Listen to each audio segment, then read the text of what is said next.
Hello, and welcome to the second episode of the Fashion, Business, and Career Show.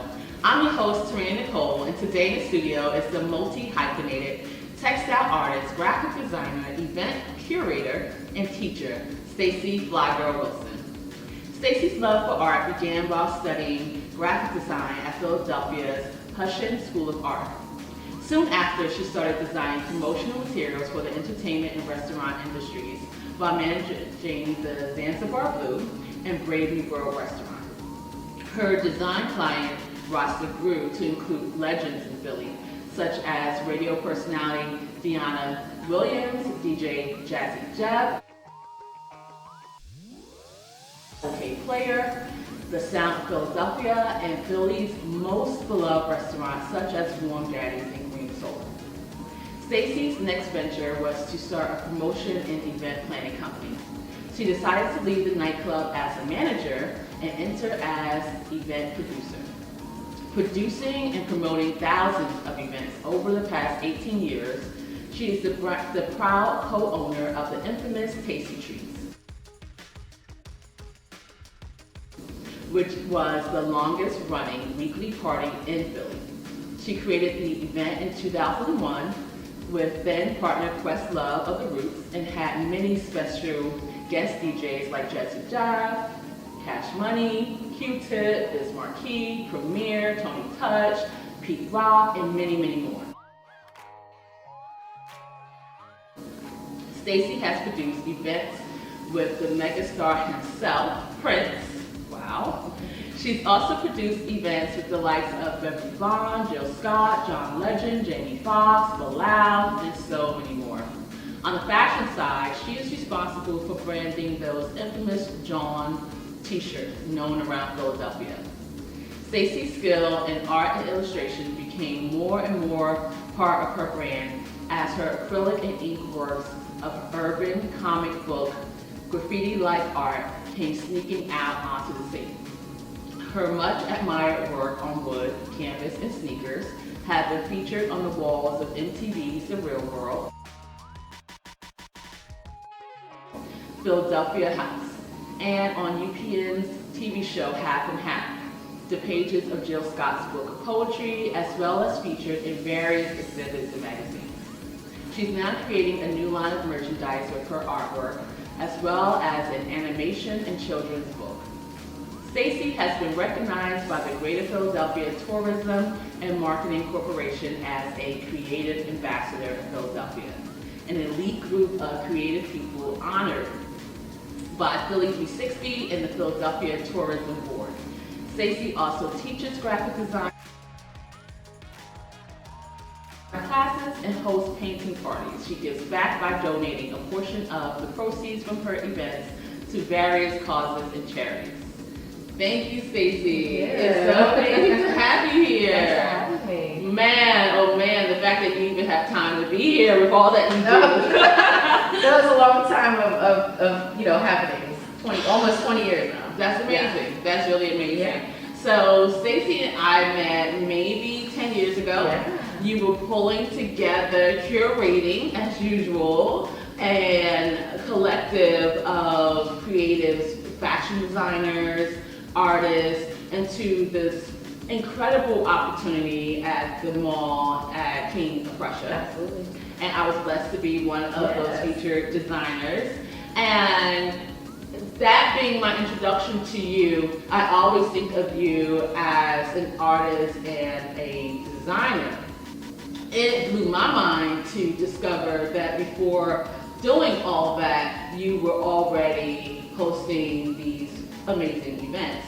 It wasn't until you had the event that I came to where Black Thought, who I absolutely praise, he was allowing us to give a Q&A session at Warm Daddy's. It was inside the studio. That was our very first one. Oh, was it really? It was our first guest. Wow, wow, you started with a bang. We started out with him, we did Questlove, Kenny Gamble, we did the Ladies of the Black Lily. We had a really great run with that. Wow, honestly, seeing you in that element it just blew my mind because, you know, when you know someone and you think of them in one capacity, you know, I see you running this huge, I mean, the opportunity at the King of Prussia Mall was such a big retail space. It was. You know what I mean? Yeah. And the way you had it built, it just felt like a utopia. Yeah. You know what I mean? Like each designer had their own space and it just had this vibe that was like nothing else. And then to be at the King of Prussia Mall, which is like one of the most Cross-Urban Outfitters. Yeah. You know, and so, and then to see that you have a whole other career putting together these events, like, can you please just explain to us how, first of all, what were you like growing up? Like, were you always this creative? No. Not at all. Yeah, it was high school that in art class, I think I just started to develop. I was lucky to have a class that taught us a lot of different things. We were sculpting, we were soldering metal, making jewelry. In high school. So that was kind of like sparked like my interest of like. Now, did you go to high school in Jersey? No, I grew up in Pennsylvania. You grew up in PA. Okay. Yeah, in Bucks County. Okay. My summer job was at Sesame Place. Oh, yeah, I was a nice. So you were lifeguard there. Okay. Yeah. So yeah, it was college, and then, you know, like you have that day where the colleges come and they come into your classroom and they tell you all about their school. And people from Hushin came to my classroom and told us about the college that they, at the time they were at 11th and Market. Okay, so they were right in Center City. Yeah, it's a very small college. Okay. There's only 2 majors. Oh, You're wow. either a designer or an illustrator. There's also no, you don't get to pick your classes or your schedule. It's 9 to 4, Monday through Friday. Wow, they do it for you. And you don't focus on your major until your senior year. So I went for design, but all 4 years I learned like every kind of art. Wow. So it was my senior year that I focused on my design work, but prior to that I was airbrushing and photography and nude drawing and sculpting and that just makes everything. such a big difference because it makes you so well rounded. And there's no humanity courses. So a lot of the other art schools, you have to like, like just things that kind of just don't really, you know, for someone like you, math does make sense a little bit. As a designer, correct. It didn't make so much sense for me with what I wanted to do. So yeah. And so you don't have to do any of it? None of it. It was strictly all art.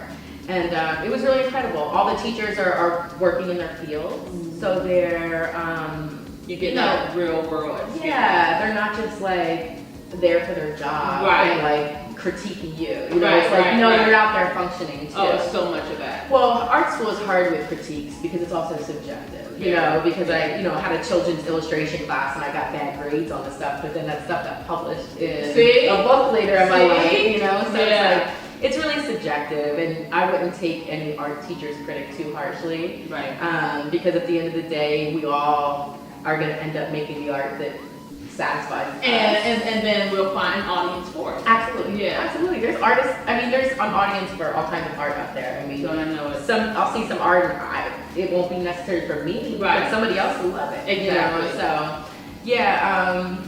yeah, and then I, from there, you know, just kind of dove into graphic design because that's what I went for. But it looks like very early in college you were already starting to take on clients, which I was. So did you have that as the ambition that I'm going to put myself through college with clients, or did it just fall in your lap? I was going out and friends with a lot of the promoters in Philly at the time. So, you know, they all needed flyers and logos and stuff like that. So I did that for them, and then you know, I was also doing it for the Bynums for the restaurant. So I was doing Zanzibar Blues graphic design work. When I went over to Brave New World, I started managing the nightclub. I was doing their design work, but then I was also producing their events and coming up with concepts and stuff like that. And that's kind of how I moved more into that space. So did you ever feel that it was necessary for you to choose whether you were going to focus on your art or focus on event promotion and curating? Okay, but at the time, I wasn't even thinking of myself as like an artist. I was like, I'm a designer. That's interesting. Until my friends, Soul One and Sagamore, had seen a couple of my paintings, and they were like, oh, who did those? That was it. They were like, are you kidding? Oh, no. And because you were studying painting in all these different mediums while you were in Yeah. college, that's how you got to dabble? Is Yeah, that what I'm absolutely. assuming? Okay. And yeah, I would have full done canvas pieces and some on wood and stuff like that. And for you, that was just fun? Well, it was my work in college. It was like due. You know what I mean? Got it. Something It was that work. like I It had was to do. schoolwork. Got Yeah. it. I didn't really look at myself like I was a visual artist Got it. until they kind of pulled that out of me. They're like, can we do an art show? And I was like, sure. So we did our first art show on 3rd and Market. I can't remember the gallery. But it sold like $3,000 worth of work. Wow, your yeah, first show. the very first show, and I was like, I guess I am. I was like, is this a thing? Like, I don't know. I really didn't know this was a thing or anybody would care, you know? Wow, So that's yeah, that kind of amazing. sparked like the whole new lane of like, okay, I'm gonna create art. Wow. And it wasn't so much just because of the money. It Right, was it's like, because that was like confirmation. yeah, it was a combination. It was Yeah. like, oh, this is a thing. in Right. me, you know what I mean? Something That I I can can pursue. do, right. And yeah, that kind of like just took off from there.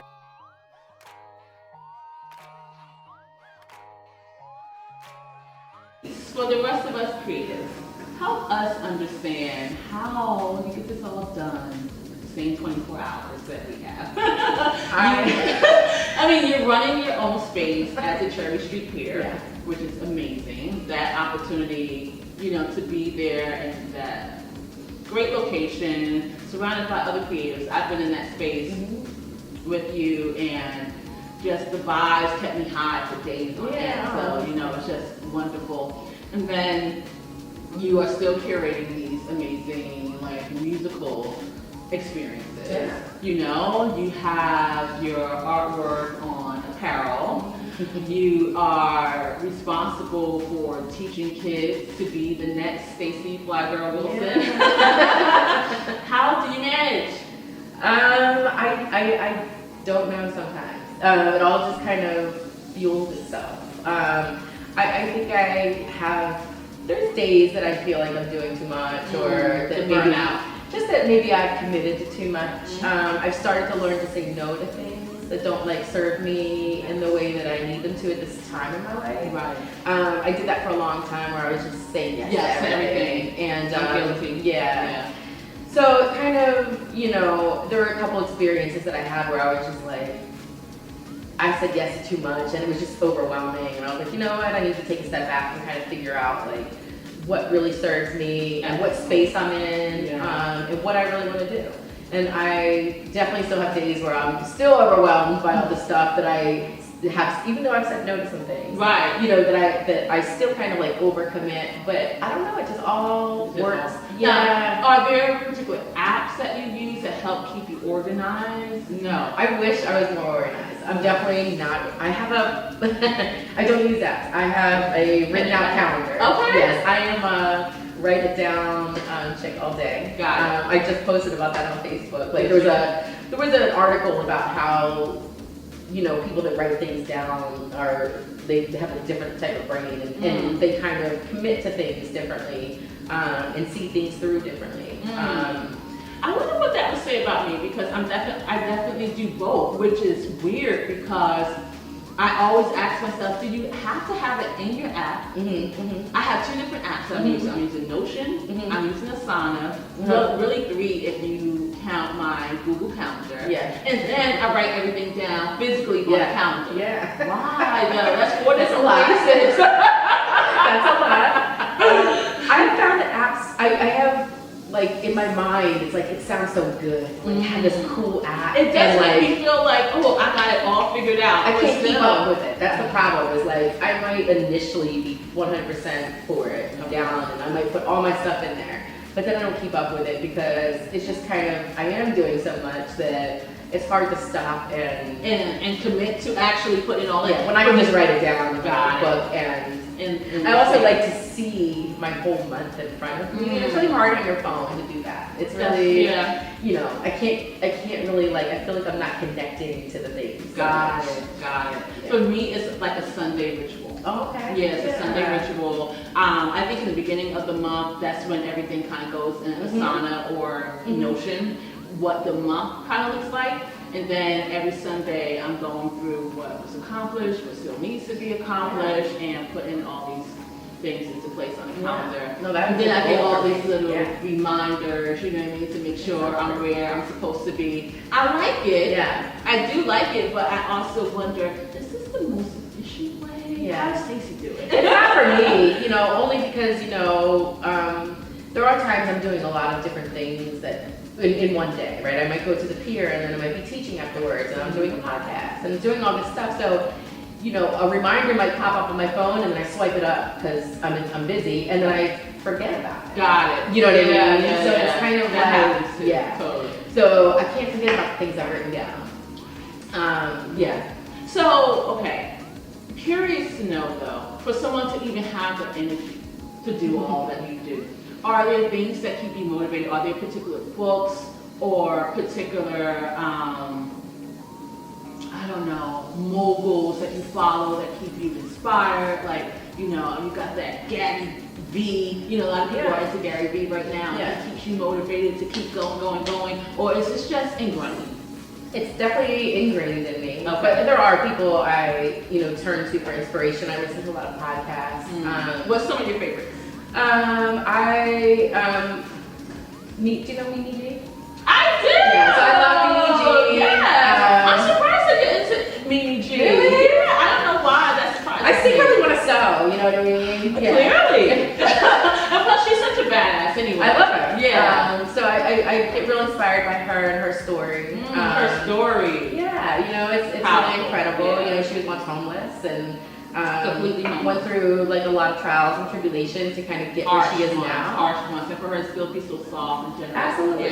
Yeah. And I feel like she's super inspirational because it's like I see her, you know, it's like she has an idea and then like does it. Yep. You know what I mean? Yeah, but so do you. Yes, but I think And you have big ideas, and you work with the biggest stars and celebrities, and Yeah. you still remain really chill Yeah. and humble. So it makes you wonder, like, what is she drinking? What is she doing? What keeps her I'm just a going? fan of these people, you know what I mean? So I definitely don't like fan out when I'm with them. I really because don't. it's like that's just in a way disrespectful Yeah. for me because I'm, you know, maybe have booked them or Right. I'm working with them in some capacity, and I would never want them to feel uncomfortable Right. or like they weren't like around people that kind of like want to protect their Yes, space. right. But yeah, I'm always a fan.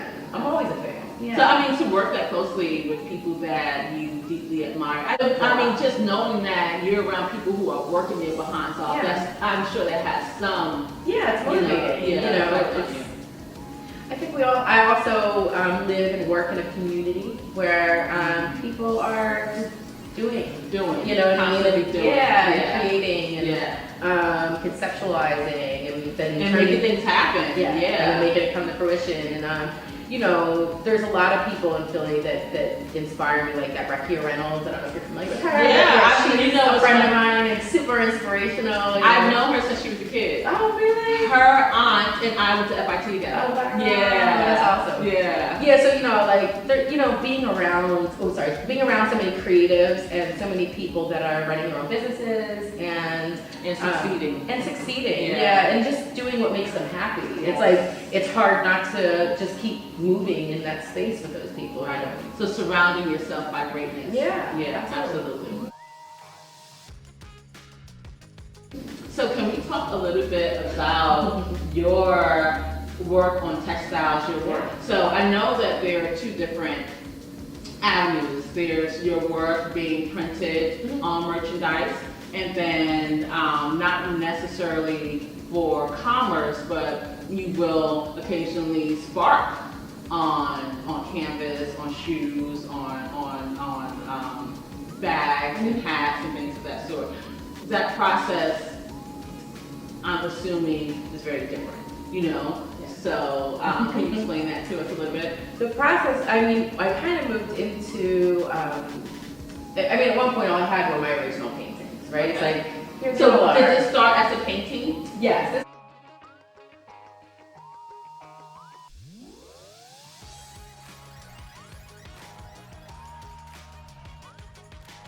This is actually a digital piece that I did on my iPad. So yeah, once I got my iPad, I started to kind of work faster, obviously. You know what I mean? So I was able to create things that would take you much longer with a paintbrush. Correct. Got it. And I've also, because I do events and because I manage things and trying to figure out all of these like ways to make things work together, I at the time years ago was doing a lot of like artist markets and stuff like that in Philly. Kind of like before everybody started doing them so much. And this was like 15 years ago.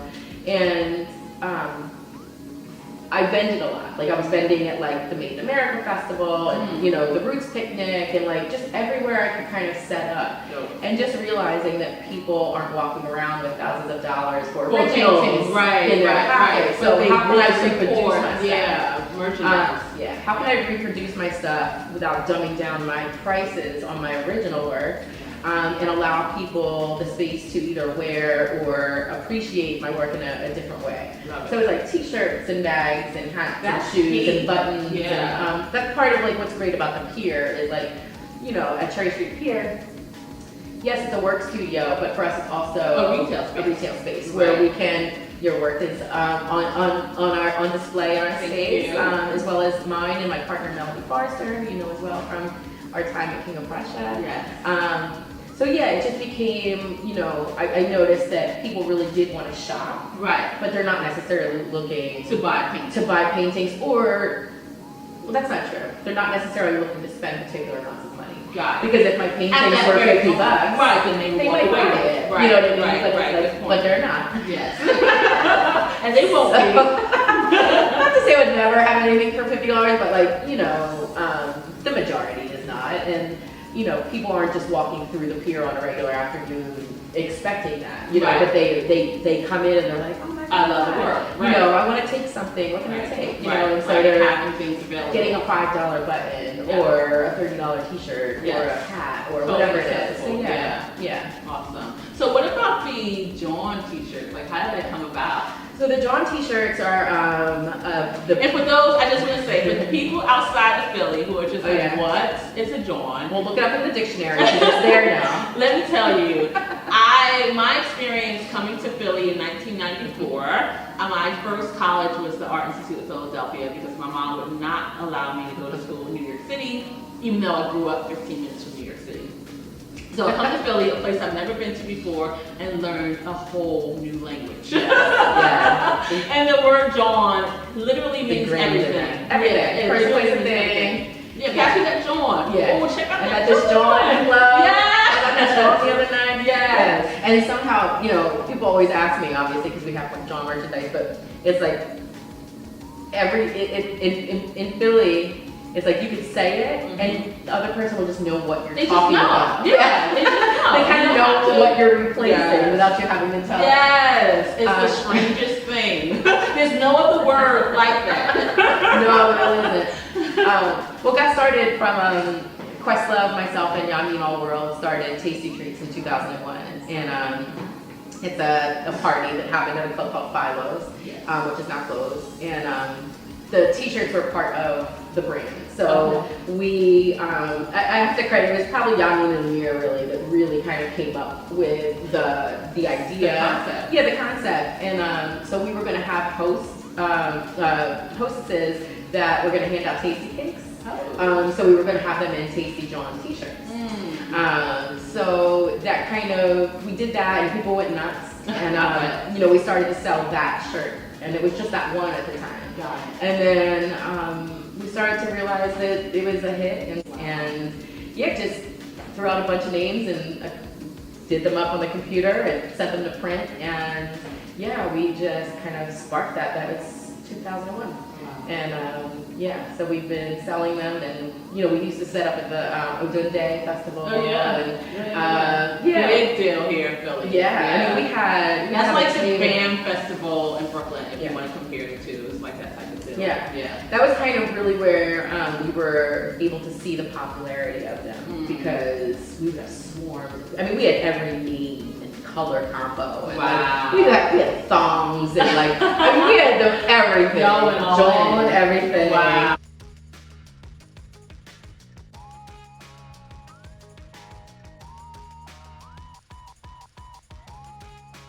We learned a little bit about everything. Yeah. And I would love to leave our audience with some inspiration. Like, could you tell them what advice you would give to someone who says, I'm multi-passionate, but I feel like I'm being forced to choose one thing or another? Can you help them? Can you guide them with some words to let them know that you actually can do it all if that's within your heart? Yeah, I mean, I think that you should continue to do all of the things until you kind of settle. If you have to settle, keep doing the things until you find the thing that resonates most with you. But there's nothing wrong with continuing to do it all. I mean, there have been moments where I've, in my mind, have just been like, maybe I'm doing too much. Am I, do I need to cut something out? You know what I mean? Do I need to just be an artist or just be a designer? Or and I have found that all of the things I do make me really, really happy. And I'm 43 and they work me this far. Exactly. So I would say just keep going. You're living your life. No one else has to live your life. And no one else has to take your journey. And at the end of the day, if you can keep your bills paid and a roof over your head and food in your stomach, that's it. That's, if you're a creative and an artist, I feel like you got to live however you have to live. Do all the things you need to do to make it work. Because I think sometimes, we're in a space now where people do more than one thing. Most kind of have to. Almost, you know what I mean? That's why Chris out here, and no knocking people that have just regular jobs, but that's why people work more than one job. Because sometimes you have to make it all work. Same thing with an artist. Like, I don't believe in the struggling, starving artist thing. You know what I mean? Because I just feel like there's way too many opportunities. I'm just really resourceful, and I feel like that's the key for me is being resourceful. That's how I describe myself. Yeah, I had a moment of getting a job one random slow winter, and within 2 weeks realized it was not for me, and realized like I could get a permit and go sell my prints on the corner of Spring Garden and Broad Street and probably make the same money, absolutely. So I just realized like I'm way more resourceful than I give myself credit for, and it's an important tool to have in yourself, because you have to, as an artist, you have to know how to maneuver. You're gonna have peaks and valleys. There's winters can be quiet, and especially doing events and stuff, like people don't go out as much, and just everything. So for me, I'm resourceful, and I know that I can always kind of lean on one thing to get you through. And also, being that you are a teacher, being that you're going into a classroom and you see the next generation coming up, it's inspiring. You know what I mean? I believe that the more you teach, the more you learn. And so I find that in itself keeps me wanting to do a lot of different things, because kids are just, their brains go all over the place. You know what I mean? And so they don't put caps on where their creativity can go. You know what I mean? And so being around children and youngsters that have such big dreams that absolutely can come to fruition, it really does keep you feeling like, oh, there's so much more I can do. You know what I mean? Absolutely. As opposed to being around people who are like, look, I just go to my regular 9-to-5, I do the same thing every day, I don't get it. And there's nothing wrong with them, but to have them as your sounding board can definitely just diminish, Oh, absolutely. can definitely diminish what is possible for you. Absolutely. So definitely got to surround yourself by big dreamers. For sure. Yeah, absolutely. So Stacey, please let us know where we can find your work, where we can follow you, if you can touch. Yeah, my website is flygirrl.com. I'm Flygirl with 2 R's everywhere. That's important. You'll stumble upon some cheerleading squad if you just type it in normally. Yes, to a whole different place. So Flygirl everywhere on all social media, Instagram, Twitter, Facebook, all of that. But everything's on my website. I throw lots of parties and do lots of stuff down at the pier, so check it out and follow me and all that good stuff. Yeah, so for those who are watching, sorry podcast listeners, but I will leave the link in the show notes for those who are listening. But those who are watching, we are about to get into a dope DIY with Stacey. She's going to show you how to spark, how to do a little art on Textile, so stay tuned. So yeah, I picked these up. I love going to the art store, whether it's like Michael's, Joanne Fabrics, no longer AC Moore. Right. You know, I love picking up little things in the craft department, and these are on sale for $1. Thought it was really cool, kind of like little project for my niece and nephew, but it quickly turned into like my own little project. So yeah, they're $1. They're really cheap. So it's a way to spend a little bit of money, but turn it into something that looks really cool, and people are like, where'd you get that? Right. So yeah, so we start out obviously with a plain white one. This is how they come. There is just like a little plastic kind of like band on the back. And then once I dazzle it up here, they kind of turn out like this. I do both sides. Nice. Yeah. So I like to take the plastic part off the back. It allows me to work differently. I can flatten it out as opposed to trying to work on the curve. So I just flatten it out and just start to draw. I'm using Sharpie paint markers, which are really awesome. They're very different from regular Sharpie. These have a real actual paint quality to them, like you're really truly brushing on some paint. It also has a sheen to it if you happen to saturate the paint a little bit more. There's different applications you can attain with these depending on how much you push down that tip. As opposed to regular marker. As opposed to regular marker that's just going to apply as the marker. You know, these, you can kind of get a regular marker feel out of it, but the more you push the tip, the more saturated that paint becomes. It's richer. But you want to be careful because when you do push it, a puddle of paint can kind of fall out. So you just want to be careful. You always want to kind of mark up a separate piece of paper. Smart. And not really work on your piece. But you want to take your marker, and if it's not, this one's pretty good, but if it's not working the way you need it to, you want to shake it a little bit. And then you just want to kind of push it down until it gets to a tone or saturation that you like. But that'll, see, as you can see how it's actually becoming a little more dense, and there's like a little puddle of paint there. Yeah. So I know I want to stop. It's kind of at the consistency I need it to be. And then that's where I would move on to my piece and start filling in my areas. But I'm going to So do you start with a little bit. With that? I'm sorry. No, go ahead. I was gonna say, do you start with an initial sketch? I do. I was just showing how the paint marker kind of worked. So there is a light pencil sketch on here, which I go over with a black, thin, precise kind of, it can be marker or pen. But what I do is I start to just define the lines that I'm drawing. I'm a graphic designer, obviously, so a lot of my work is really graphic and has a lot of black lines and angles and stuff like that to them.